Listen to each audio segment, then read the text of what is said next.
কি রে, বাদল এখনো এলো না যে?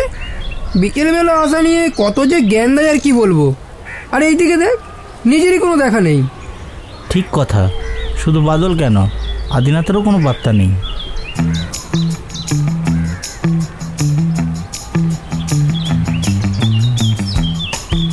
আরে ওই তো আদিনাথ চলে এসেছে।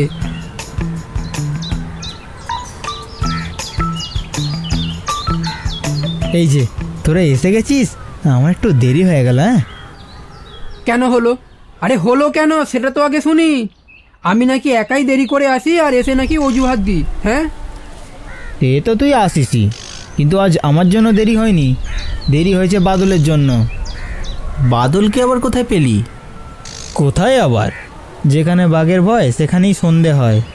সবে মাত্র মা শারদাময় মিষ্টান্ন ভাণ্ডার থেকে গোটা কয়েক লট চমচম নিয়ে খেতে যাব, এমন সময় পেছন থেকে বাদলের ডাক এলো। কই রে আদি? বাদল তুই? হ্যাঁ আমি। বেশ একা একাই মিষ্টিগুলো খেয়ে নিবি, আমাকে একটুও দিবি না? ওহ, শান্তিতে দুটো মিষ্টিও খেতে পারবো না। যেখানেই যাব শকুনের নজর ঠিক পড়ে যাবে। কি বললি রে, কিছু বললি নাকি? কই না তো, কিছু বলিনি। আচ্ছা আচ্ছা, দে তো মিষ্টিগুলো, দেখি আজকে কেমন করেছে। আরে একটা তো রাখ। এই কটা মিষ্টিতে হয় নাকি? যা আরো কিছু নিয়ে আয়। আর তো আমার কাছে পয়সা নেই। যা, কি হবে এবার? আমার কাছেও তো পয়সা নেই। চিন্তা করিস না, আমি তোকে কাল খাইয়ে দেবো। হ্যাঁ হ্যাঁ, সেই কাল যে কবে আসবে তোমার, সে ওপরওয়ালাই জানে। কিরে, আবার কিছু বললি নাকি? না না, কি আর বলবো। যাই, ওইদিকে মেলা কাজ পড়ে রয়েছে, আসছি রে। আরে ওইদিকে কোথায় যাচ্ছিস? একটা বিশেষ কাজে যাচ্ছি, তবে চিন্তা করিস না, ফিরে পড়বো তাড়াতাড়ি। তোরা গিয়ে বস, আমি এক্ষুনি আসছি। কি কাজ রে? তোর মতো মূর্খের মাথায় এসব ঢুকবে না। তুই আবার এই নিয়ে যেন মাথা ঘামাতে যাসনি। মহান ব্যক্তির অনেক মহান কাজ থাকে।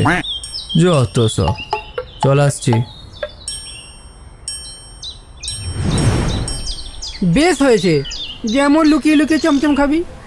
কিরে, কিসের খাওয়ার কথা হচ্ছে?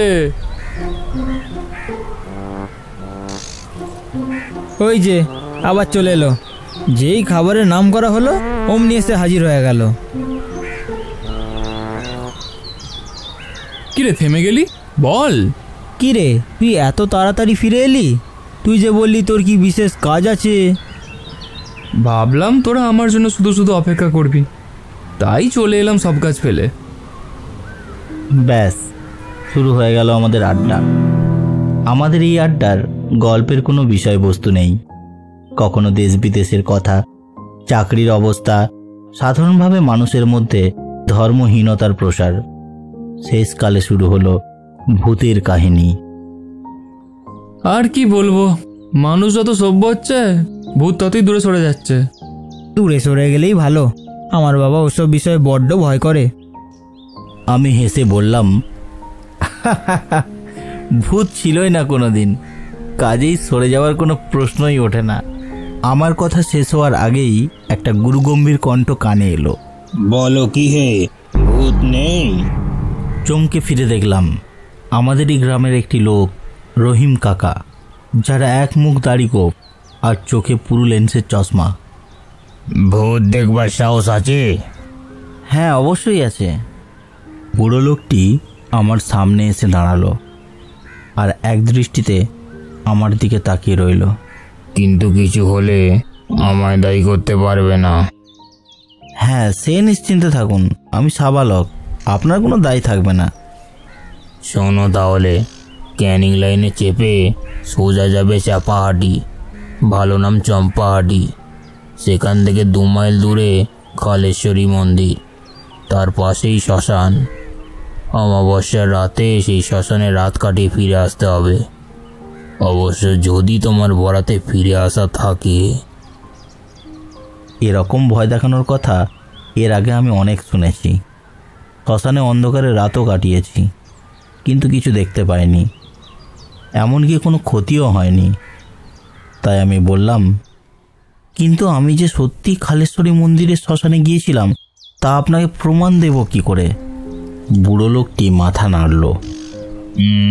উপায় একটা আছে। কালেশ্বরী মন্দিরের পাঁচিলের গায়ে একটা অদ্ভুত পরগাছা আছে। মানুষের আঙুলের মতো লম্বা লম্বা পাতা, আংশাটে রঙের ফুল হয়। এই ধরনের গাছ অন্য কোথাও দেখিনি। তাছাড়া আরও একটা ব্যাপার আছে। ওই বট গাছের পাতায় পাতায় চিতার ধোয়ার গন্ধ। মরা পোড়ানোর আষ্টানি গন্ধে অন্নপ্রাশনের ভাত উঠে আসে। সেই গাছের 5টা পাতা তোমাকে তুলে আনতে হবে। ঠিক আছে, আমি রেডি। ঠিক হলো, রহিম কাকা আমার সাথে চম্পাহাটি পর্যন্ত যাবে। সেখানে তার মাসির বাড়ি। রাত হলে আমি চলে যাব শ্মশানে। বড় গাছের পাতা নিয়ে ভোরবেলা রহিম কাকার সাথে দেখা করব। যদি পারি রহিম কাকার দোকানে পেট পুড়ে বিরিয়ানি খাওয়াবে, এমনকি করকরে 2 500 টাকার নোটও দেবে।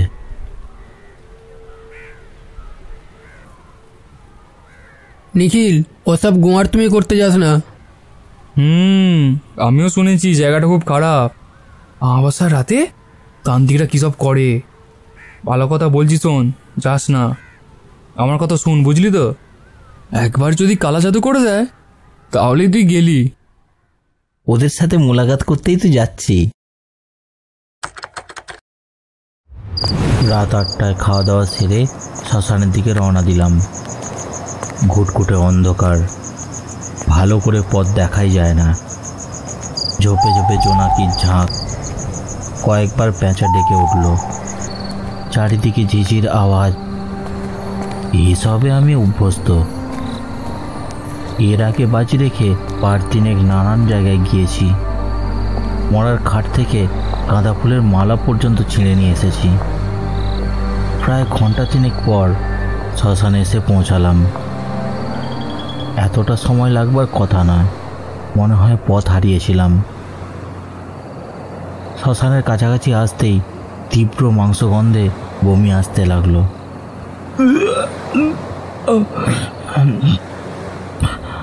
বুঝতে পারলাম বোধহয় মরা পোড়ানোর গন্ধ। অথচ কাছে গিয়ে কোনো চিতাই দেখতে পেলাম না। একটু ঘোরাঘুরি করে বুঝতে পারলাম উগ্র গন্ধটা আসছে খালেশ্বরীর মন্দিরের দিক থেকে। কাছে গিয়ে টর্চ জ্বাললাম। গন্ধের জন্য নাকে রুমাল চাপা দিলাম। এই সময় এলোমেলো হাওয়া উঠল। পরগাছাগুলো শিরশির করে কেঁপে উঠল। কি আশ্চর্য! ঠিক যেন আঙুল নেড়ে আমাকে কাছে ডাকছে। ভোরবেলা ফেরার সময় এই পরগাছের পাতা ছিঁড়ে নিয়ে যাব। আবার শ্মশানের দিকে ফিরলাম। অদ্ভুত একটা শোঁ শব্দ। মরার খুলির মধ্যে দিয়ে বাতাস প্রবাহিত হলে এই ধরনের শব্দ হয়।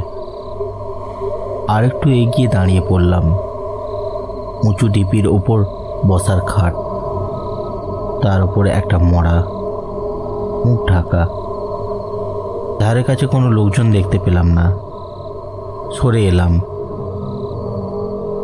এদিকটা অনেকগুলো গাছের জটলা, তার তলায় মিটমিট করে লণ্ঠন জ্বলছে। যাক, সম্ভবত কোনো লোকজন আছে ওখানে। শ্মশানে সারা রাত একলা থাকতে হবে না।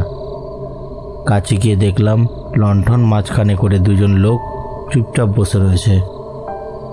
পরনে গেঞ্জি আর ধুতি, বিস্ফারিত চোখ, গালের চোয়াল প্রকট। কে আপনারা? দাদা, আপনারা কে? আমরা মরা পোড়াতে এসেছি। মরা পোড়াতে এসেছেন শুধু 2জন? আরো 2জন লোক গায়ে গেছে কাঠ কিনতে, কিন্তু অনেকক্ষণ গেছে, ফিরছে না কেন কে জানে। নেশা করে কোথাও পড়ে আছে হয়তো। আমি তাদের কাছে বসে পড়লাম। যাক, সারা রাত অন্তত মুখ বুজে থাকতে হবে না, কথা বলবার লোক পাবো। একজন আমার দিকে চোখ তুলে জিজ্ঞাসা করলো, আপনি এখানে কেন? আমি বেড়াতে এসেছি। শ্মশানে বেড়াতে? না, মানে ভূত দেখতে এসেছি। ভূত দেখতে এসেছেন? খাঁচা নিয়ে এসেছেন? খাঁচা? খাঁচা দিয়ে কি হবে? ভূত নিয়ে যাবেন কিসে? বুঝলাম ঠাট্টা করছে, কোনো উত্তর দিলাম না। কিন্তু কতক্ষণই বা চুপচাপ থাকা যায়। এক সময় জিজ্ঞাসা করলাম, কে কে মারা গেছেন? আমাদের দাদা। এ তো ভারী মুশকিল হলো। কতক্ষণ এভাবে বসে থাকবো? এত দেরি হওয়ার তো কথা নয়। চলো তো একটু এগিয়ে দেখি। আপনি বসে বসে শ্মশানের হাওয়া খান মশাই, আমরা একটু এগিয়ে দেখি। বসে বসে দেখলাম লণ্ঠনের ম্লান দীপ্তি গাছপালার আড়ালে ঢাকা পড়ে গেল। হাওয়ায় গড়াতে গড়াতে পায়ের কাছে কি একটা ঠেকলো। হাতে করে তুললাম। নরমুণ্ডু, কি আশ্চর্য! হাতে নিতেই যেন নড়ে উঠল, জীবন্ত মস্তের মতো। মাটিতে ফেলে দিতেই আবার গড়িয়ে গড়িয়ে চলে গেল। বুঝতে পারলাম মনের ভুল। না, মনের ভুল নয়, মনের ভয়। ভয় ছেড়ে ফেলার জন্য উঠে দাঁড়ালাম। হাঁটতে হাঁটতে ডোবার ধারে গিয়ে হাজির হলাম। ধারে একটা হিজল গাছ, তাতে হেলান দিয়ে বসলাম। বোধহয় তন্দ্রা এসে গিয়ে থাকবে।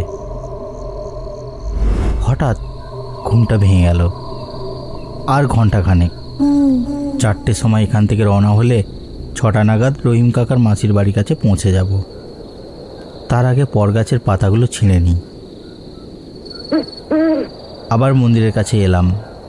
হাত বাড়িয়ে পাতা ছিঁড়তে যাব, তখনই বিপদ। কিছুতেই ছিঁড়তে পারলাম না।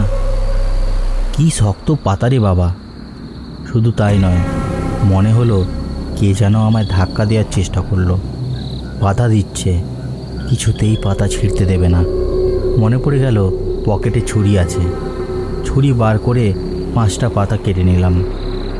ঠিক মনে হলো মানুষের ওপর যেন ছুরি চালাচ্ছি। তারপরে অবাক কাণ্ড, কাটা পাতা থেকে টপ টপ করে রক্ত ঝরতে শুরু করলো। রক্ত মানে লাল রঙের রস। পাতা 5টা রুমালে বেঁধে শ্মশানে ফিরে এলাম। মিটমিট করে লণ্ঠন জ্বলছে, তাহলে লোকগুলো বোধহয় ফিরে এসেছে। লণ্ঠনের কাছে গিয়ে চমকে উঠলাম। সারি সারি 3টে খাটিয়া, কিন্তু লোকজন কোথায়? এরা এলোই বা কখন? টর্চের আলো ফেললাম খাটিয়ার ওপর। তারপর মনে হলো পিঠের শির দাঁড়াবে ঠান্ডা একটা শিহরণ। বেশ একটু ভয় ভয় করছে।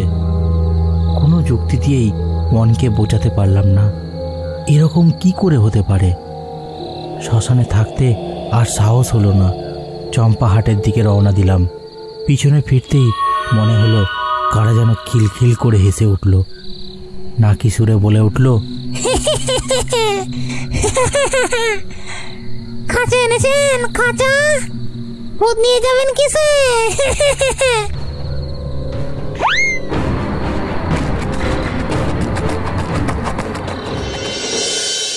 আমি বাজি জিতেছিলাম বটে, রহিম কাকার প্রশংসাও পেয়েছিলাম, কিন্তু মনের মধ্যে একটা সন্দেহ দানা বেঁধে রইল। ভূত যদি নেই, বিশেষ করে যে দুজনকে কিছুক্ষণ আগে জীবন্ত দেখেছি, কথা বলেছি যাদের সাথে, তারাই মরা হয়ে খাটিয়ায় শুয়ে। ব্যাপারটা ভৌতিক না হলেও অলৌকিক তো বটেই।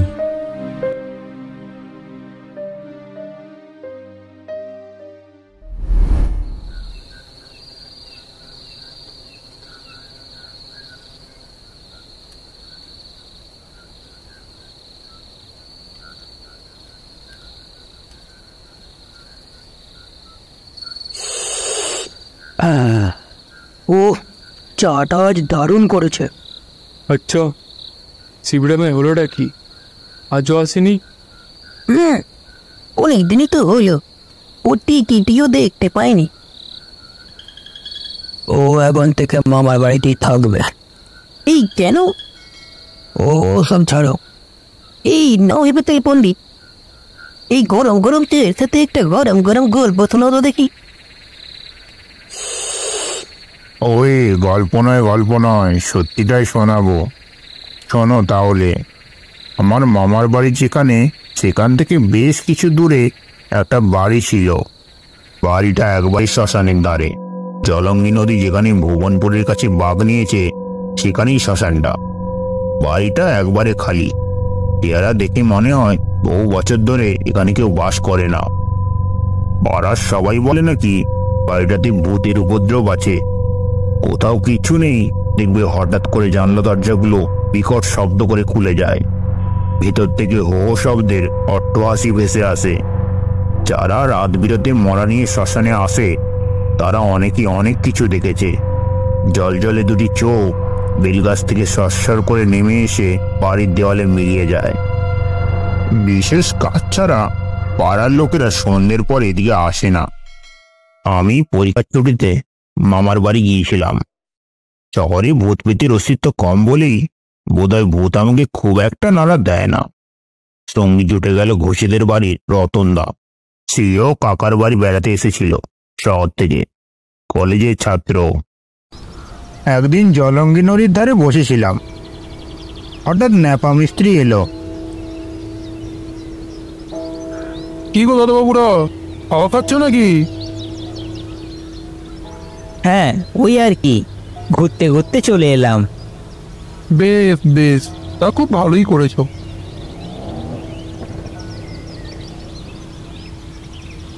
দাদাবাবুরা, একটা কথা ছিল। সন্ধ্যা হয়ে আসছে, এবার বৃন্দাবন বাবু বের হবেন। সন্ধ্যার আগে বাড়ি ফিরে যাবেন কিন্তু। কে বৃন্দাবন বাবু? হাই রে, নাম করলাম, কি জানি বলাতে কি আছে। ওই যে উকিল বাবু গো, ওই যে মল্লিক বাড়ির মালিক। হ্যাঁ, তো কি হয়েছে? তাছাড়া বাড়ির মালিক তো বেঁচে নেই। বেঁচে আছেন আমি কখন বললাম? তবে এই যে বললে ঘুরতে বেরোবে না, তোমরা তো একেবারে কচি ছেলে। বেঁচে না থাকলে বুঝি বেরানো যায় না? ওদের তো সূক্ষ্ম শরীর, চোখে দেখা যায় না। দেখবে কোথাও কিছু নেই, তবুও বাতাসে শুকনো পাতা স্তূপ ঘুরপাক খেতে খেতে এগিয়ে চলেছে। তখন বুঝবি তেনারা চলেছেন। অবশ্য মাঝে মাঝে শরীর নিয়েও দেখা দেন। অমাবস্যা রাতে অনেকে দেখেছে গ্রাউন্ড পরে বাগানে পায়চারি করছেন।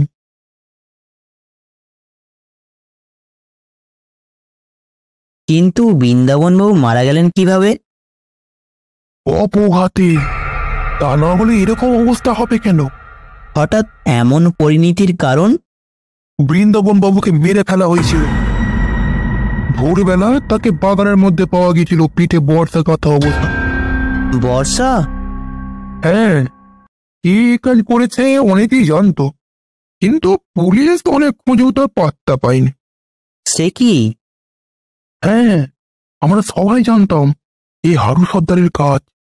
বিখ্যাত ডাকাত হারু সর্দার। হঠাৎ করে ডাকাত বৃন্দাবন বাবুকে মারতে যাবে কেন? তাহলে শোনো, ডাকাতি করার সন্দেহে হারু সর্দার ধরা পড়ল। বৃন্দাবন বাবু সরকারি উকিল। হারু সর্দার যাতে যাবজ্জীবন জেল হয় তার জন্য তিনি প্রাণপণ চেষ্টা করলেন। 5 দিন ধরে সে কি চকা চকা সওয়াল। কাঠগড়ার মধ্যে হারু সর্দার যেন বন্দি সিংহের মতো ফুলে ফুলে উঠছে। সবাই বুঝতে পারল হারুরা নিস্তার নেই, অনেক বছরের জেল হবে নির্ঘাত। কিন্তু কোথা দিয়ে কি যেন সব হয়ে গেল। জজ সাহেব হারু সর্দারকে বেকসুর খালাস করে দিলেন। রায় বেরোবার ঠিক পরের দিনই বৃন্দাবন বাবু খুন হলেন। আর সেই থেকে বৃন্দাবন বাবু আত্মা এই বাড়ি ছেড়ে কোথাও যায়নি, এখানেই ঘোরাফেরা করেন। কাহিনী শেষ করে ন্যাপা চলে গেল। এই সন্ধ্যের অন্ধকারে মল্লিক বাড়িটা যেন বিরাট দৈত্যের মতো দাঁড়িয়ে রয়েছে। আমরা দুজনে বাড়ির দিকে চললাম। ন্যাপা নির্ঘাত গাঁজা টাজা খায়, বুঝলি তো? কেমন একটা আসলে গল্প দিব্যি বানিয়ে বলে গেল, একটু মুখে আটকালো না। ঠিক বলেছে রতনদা, মরা উকিল এখনো তার বাগানে পায়চারি করে, ভাবা যায়?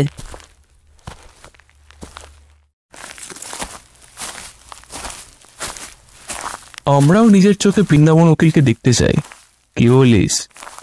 আমি রাজি। এই বলে দুজনেই কথা মতো বাড়ির দিকে চললাম। বাড়িতে দুজনেই কিছু বললাম না, বললে আপত্তি করত, যেতেও দিত না।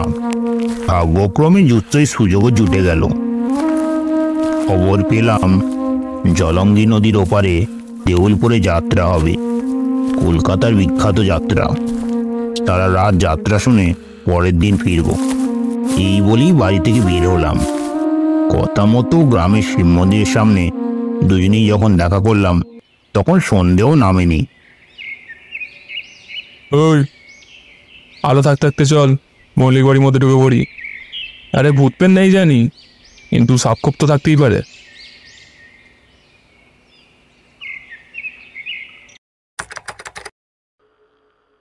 মল্লিক বাড়ির গেট বরাবর যখন গিয়ে পৌঁছালাম তখন অল্প আলো ছিল, অবশ্য চারিদিকে ঝাঁকড়া গাছপালায় ঢাকা, জায়গাটা একটু অন্ধকার।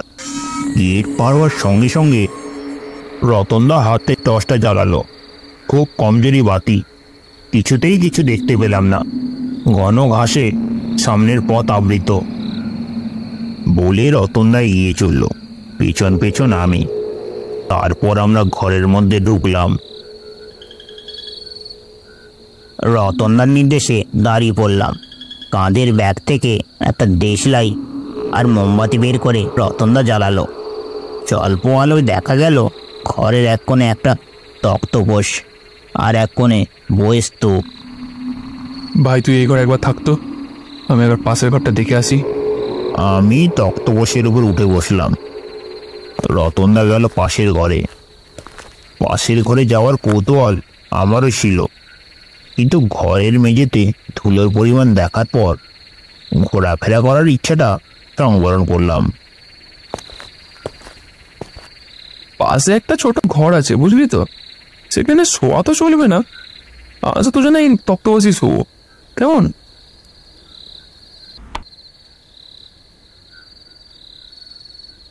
রতনদা টর্চটা একটু জ্বালাও না। টর্চটা জ্বালালে হবে না, বেশি ব্যাটারি নেই। টর্চটা তো আবার পরেও দরকার হতে পারে। রতনদা তোমার ব্যাগে কি কি আছে? ওই তো টর্চ আছে, একটা দড়ি আছে, আর একটা ছোড়া আছে। জানি না এসব দরকার লাগবে কিনা। আমি তার উত্তরে কি একটা বলতে গিয়ে থেমে গেলাম। বাইরে ঝড় উঠেছে, গাছের ডালপালাগুলো আছড়ে পড়ছে। কিরে ভয় পাচ্ছিস নাকি? ভয় আবার কিসে? কালবৈশাখী ঝড় উঠেছে, ঘুমটা ভালোই হবে। আচ্ছা রতনদা কটা বাজে? ওই 7:30 মতো বেজেছে। আয় ভাই চুপচাপ শুয়ে পড়ি।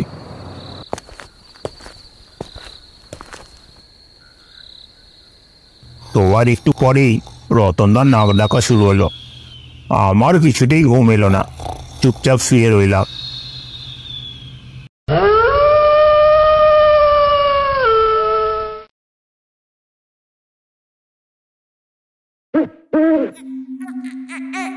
হঠাৎ রতনদা নাশকাদনি ছাপিয়ে আর একটা করুণ আর্তনাদ শোনা গেল। কে যেন উচ্চস্বরে কাঁদছে। আমি মনে মনে ভাবলাম কি হয়তো মারা গেছে।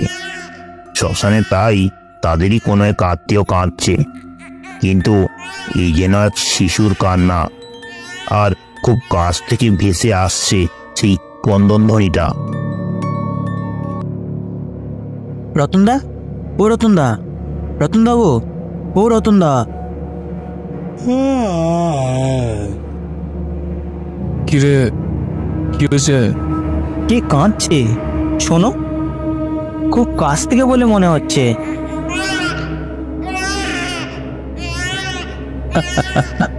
দূর, তুই বুঝি প্রথম গায়ে এলি? অত শকুনের বাচ্চার কান্না ঠিক মানুষের কচি ছেলের মতন কাঁদে। কথাটা শেষ করেই রতনদা আবার ঘুমিয়ে পড়ল। ভীষ্মের যেমন ইচ্ছা মৃত্যু ছিল, রতনদার তেমনই ইচ্ছা নিদ্রা ছিল। কি আর করবো, আমিও শুয়ে পড়লাম, কিন্তু ঘুম এলো না। শুয়ে শুয়ে ভাবতে লাগলাম, এখন রাত দৃশ্যে অনেক, তবুও বৃন্দাবন মল্লিকের দেখা নেই। মুখে মুখে কত যে অলৌকিক ভূতের কাহিনী রটে, এটাই তার প্রকৃষ্ট প্রমাণ। আমরা একবারে বৃন্দাবন মল্লিকের আস্তানার মধ্যে ডেরা বেঁধেছি, তবুও কিছু হচ্ছে না। দিব্যি অক্ষত দেহে তো রয়েছি দুজনে। হঠাৎ খুটখাট শব্দে চমকে মুক্তে এলাম। শব্দটা পাশের ঘর থেকে আসছে। এক দৃষ্টি দেখতে দেখতে মেরুদণ্ড বেয়ে একটা শীতল প্রবাহ অনুভব করলাম। গায়ের লোমগুলো খাড়া হয়ে উঠেছে। কপাল পেয়ে ঘামের ধারা করিয়ে পড়েছে। হাত দিয়ে যে রতনদাকে ডাকবো সেই জোরও পাচ্ছি না। সমস্ত দেহ নিস্তেজ অসাড় হয়ে গেল। ন্যাপা মিস্ত্রি যা বলেছিল তাই ঠিক, খুব অস্পষ্ট, কিন্তু দেখতে বিশেষ অসুবিধা হচ্ছে না। বড় বড় গোলাকার দুটি চোখ রাতে যেন জ্বলছে, সেই জ্বলন্ত কটাক্ষ আমার উপর ন্যস্ত। গায়ে কালো গাউন আর জানলার একদিক থেকে আরেক দিক পর্যন্ত বৃন্দাবন মল্লিক চলে বেড়াচ্ছে। মাঝে মাঝে থামছে, বোধহয় তার শান্তিপূর্ণ আস্তানায় উৎপাতকারীদের দেখছে রক্তচক্ষু মেলে। আবার হাঁটছে শব্দ করে করে। অমাবস্যার রাত, আকাশে চাঁদ নেই, শুধু এক মোটা ভরা নিষ্প্রভা আলো ঘরের মধ্যে এসে পড়েছে। দুটি চোখ যেন কমে এগিয়ে আসছে আমার দিকে। বৃন্দাবন মল্লিক মনে হয় এইবার আমাদের শাস্তি দেবে। আরু সর্দারকে মেরে সে প্রতিশোধ নিতে পারত, কিন্তু তার প্রতিহিংসা নেবার পদ্ধতি বিচিত্র। তাদের যত রাগ যারা তাদের আস্তানায় হানা দেয় তাদের উপর। আরও এগিয়ে আসছে দুটি চোখ। এবার আমার মনে হয় আর নিস্তার নেই। চিৎকার করে উঠলাম, তারপর আর কিছু মনে নেই।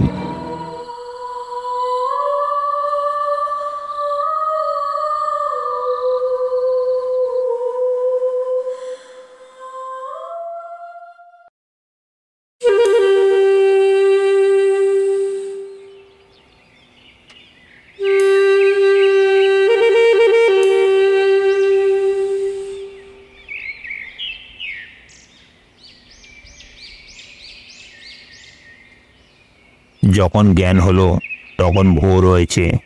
জানলা দিয়ে রোদ এসে পড়েছে। দেখি রতনদা চিত হয়ে শুয়ে রয়েছে। অস্বাভাবিক মুখের অবস্থা, জিভটা একটু বেরিয়ে পড়েছে। সর্বনাশ! রতনদাই মল্লিক বাড়িতে আসার মতলব দিয়েছিল বলে বৃন্দাবন মল্লিক বুঝি রতনদাকেই শেষ করে দিল। রতনদা, ও রতনদা, কোথায় চলে গেলে গো? ও রতনদা! এই সারের মতো ছেড়াচ্ছে, কোথায় আবার যাবো? ঘুমোচ্ছিলাম তো। ঘুমোচ্ছিলে? এইভাবে কেউ ঘুমোয়? ও আমি দাঁত মুখ একটু সিটকে ঘুমোই আর কি। কেন, কি হয়েছে? যা হবার তাই হয়েছিল। কাল রাতে বৃন্দাবন মল্লিক এসেছিল। বৃন্দাবন মল্লিক? তারপর? আমার আর এখানে এক মুহূর্ত ভালো লাগছে না। কেবল ওই রাতের বিভীষিকাময় ঘটনাগুলোর কথা আমার মনে পড়ে যাচ্ছে। এই ভূতের বাড়িতে আর নয়। এখন আমার গা ছমছম করছে। চলো বাড়ি ফিরে যাই। এরপর দুজনেই আমরা মল্লিক বাড়ি থেকে বেরিয়ে গেলাম। জানি তোমাদের কাছে এটা গল্প বলেই মনে হবে, হীরামরি, তাই না? চলো এবার যা যাক, অনেক রাত হয়েছে।